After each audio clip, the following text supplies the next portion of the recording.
ओम शांति।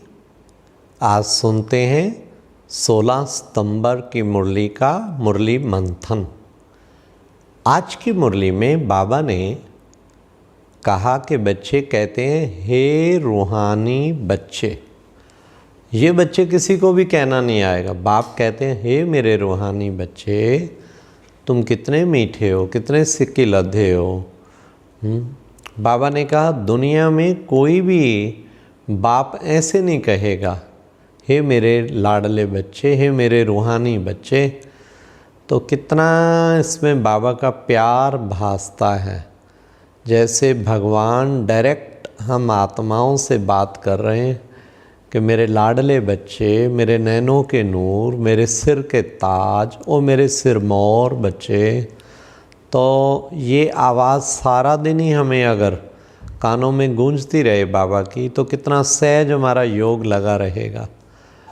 कहते हैं बाप रूप से कैसे पालना देता है, यही तो पालना के शब्द हैं। बाबा कहते हैं ऐसा कोई कह ही नहीं सकता हे रूहानी बच्चे, हे मेरे मीठे बच्चे लाड। बाबा जब कहते थे ना, साकार के तन में कमाल का रुहाव होता था। मेरे लाडले बच्चे, मेरे मीठे बच्चे। बच्चे कहते जैसे मैग्नेट की तरह, आत्मा चुंबक की ओर जैसे खिंची चली आ रही हो। तो ये बाबा भाषणा देते थे। फिर प्यारे बाबा ने आज कहा कि बच्चे, बाबा आया है तुम बच्चों को पावन बनाने। तो पावन बनाने तुम बच्चों को, जितना तुम पावन बनेंगे तो बाबा तुम्हें साथ ले जाएगा। बाबा तुम्हें पावन बनाकर साथ ले जाते हैं। तो बाबा ने विशेष यही कहा मैं तुम्हें आया हूँ पावन बनाकर वापस ले जाने। लेकिन बच्चे बगैर याद के कोई पावन बन नहीं सकता। फिर प्यारे बाबा ने आज फिर आत्मा का पाठ ऐसा सुंदर तरीके से पढ़ाया है कि बच्चे जब ये कहते हैं कि मुझे दर्द है, तो ये कौन कहता है? क्या पांच तत्वों कहेंगे क्या? बाबा ने कहा ये आत्मा कहती है मुझे दर्द है। तो बच्चे ये आत्मा अभिमानी बनना है, आत्मक स्थिति में रहना है। इसलिए बार बार पूछें। सारा दिन हम मैं और मेरा ये तो बोलते ही ना, मुझे भूख लगी है। तो पूछें किसको, कहता कौन है, ये रियलाइज़ कौन कर रहा है? शरीर खुद रियलाइज़ नहीं करेगा, आत्मा रियलाइज़ करती है। शरीर तो जड़ था, तो उसको क्या रियलाइजेशन होगी कि भूख लगी है, प्यास लगी है।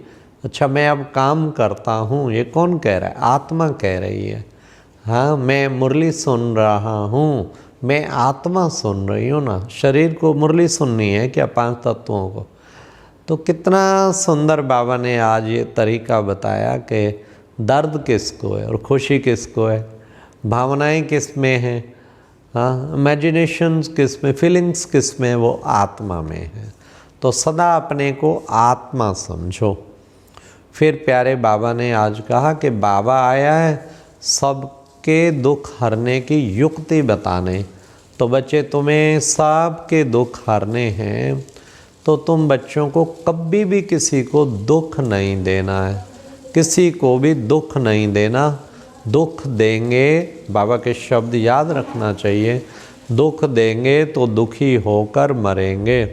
इसलिए कभी किसको दुख नहीं देना, सदा सबको सुख देना है। सुख दो सुख लो, बाबा का स्लोगन ही हमेशा है, ना दुख दो ना दुख लो। दो भी नहीं किसी को, और कोई आपको कितना भी देना चाहे खुद दुखी कभी ना हो। समझो अगर दुखी हो जाते हैं वो दुख ले लिया, लेना भी नहीं है और देना भी नहीं है। फिर प्यारे बाबा ने कहा कि बच्चे ये देखो बच्चे, हाँ कहते हैं ये कहावत है ना कि लड़ाई के मैदान में अगर युद्ध करते हुए मरे तो स्वर्ग में जाएंगे। इसलिए तुम बच्चों को बाबा भी कहते हैं कि बच्चे तुम इस माया से युद्ध करते करते अगर मर भी गए तो बच्चे तुम स्वर्ग में जाएंगे। हाँ बाबा ने फिर वार्निंग दिया है कि बच्चे राजा नहीं बनेंगे, ये गारंटी नहीं है, लेकिन स्वर्ग में ज़रूर जाएंगे। लड़ते लड़ते अगर मर गए तो स्वर्ग में ज़रूर जाएंगे। तो ये प्यारे बाबा ने आज बहुत सुंदर ये भी बात बताई कि युद्ध के मैदान में तो आओ, लड़ो तो सही माया का जो ये युद्ध छिड़ा हुआ है, बाबा के बच्चे बन के इसमें मेहनत तो करो। फिर अगर करते करते लड़ते अगर मर भी गए तो भी तेरा स्वर्ग में पद तो जरूर बनेगा। फिर बाबा ने कहा बच्चे अपने आप को सिंपल रखना है, तुम वनवाह में हो, तुम्हें कभी भी ज़्यादा आश नहीं रखनी। कहीं बाबा को कहते हैं बाबा विलायत का बूट दिला दो, बाबा कहते हैं आश नहीं रखनी। कोई अच्छी अच्छी चीज़ें पहनने की, वो करने की, बाबा कहते हैं ये सब दे अभिमान, इससे बच्चे बढ़ता है। तो तुम्हें कभी किसी से आश नहीं रखनी, सदा तुमको सिंपल रहना है, क्योंकि बच्चे तुम वनवाह में हो। तो इसलिए तुम बच्चों को जितना साधारण रहेंगे उतना तुम्हारा बाबा के साथ योग भी अच्छा रहेगा। इसलिए सदा तुम्हें सिंपल बन के ऊंचा श्रेष्ठ बनना है। फिर बाबा ने कहा कि बच्चे देखो ये लड़ाई जोर भर सकती है, कभी भी जोर भर सकती है, झट लड़ाई छिड़ेगी, क्या देर लगेगी, फटाफट सारी दुनिया में नाश हो जाएगी। लेकिन बच्चे क्यों नहीं भरती लड़ाई जोर? कल भी लड़ाई हो सकती है, लेकिन क्यों नहीं होती है? क्योंकि अभी तुम्हारी राजाई स्थापन नहीं हुई है, राजधानी स्थापन नहीं हुई है। इसलिए बच्चे तुम्हें अब सबको पैगाम कहाँ दिया है बच्चे? तुमको तो पैगाम देना है सबको। तो ये बाबा ने खास का, फिर बाबा ने कहा बच्चों को याद रखना है कि बाबा आया सारे विश्व को पलटाने के लिए, परिवर्तन करने के। तो तुम बच्चों को कितना ना नशा रखना चाहिए कि हमारे लिए राजधानी स्थापन हो रही है। तो कितना पढ़ाई भी, कितना बच्चों को अच्छी तरह पढ़नी चाहिए। लेकिन बाबा ने कहा अगर लड़ेंगे झगड़ेंगे तो बच्चे क्या होगा, पद भ्रष्ट कर बैठेंगे। इसलिए लड़ना नहीं है, झगड़ना नहीं है, नहीं तो पद भ्रष्ट कर जाएंगे। फिर बाबा ने कहा बच्चे याद नहीं करेंगे ना तो तुच्छ पद प्राप्त करेंगे, तुच्छ बनेंगे, पद भी तुच्छ होगा। इसलिए बच्चे याद ही एक सबसे ज़रूरी चीज़ है। जितना हम बाबा को याद करेंगे उतना श्रेष्ठ बनते जाएंगे। फिर बाबा ने कहा सर्विसेबल बच्चे बाबा को बहुत प्रिय लगते हैं। अरे उनको तो स्कॉलरशिप मिलती है। सर्विसेबल बच्चों को बाबा कितना ना प्यार करते हैं। तो सर्विस के लिए भी अपनी जान न्यौछावर कर दें, ऐसा अंदर में भावना होनी चाहिए हमारे मन में।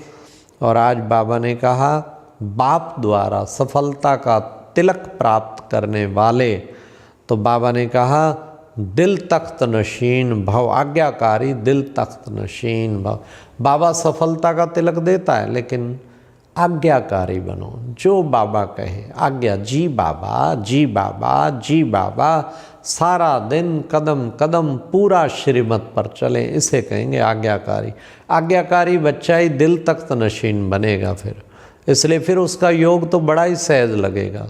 सीधी सी बात, श्रीमत कोई पकड़ लेना, मैंने हर संकल्प वचन कर्म श्रीमत प्रमाण करना है, बस उसी से ही सहज योगी बन जाएंगे। कितना सहज तरीका बाबा ने बताया। फिर बाबा ने कहा विश्व परिवर्तन की डेट नहीं सोचो, बल्कि स्वयं के परिवर्तन की घड़ी निश्चित करो। कब दुनिया बदलेगी, कब दुनिया, जब तुम बदलोगे तो दुनिया भी बदल जाएगी। तो खुद को परिवर्तन करने की डेट निश्चित करनी। अच्छा, ओम शांति, ओम शांति।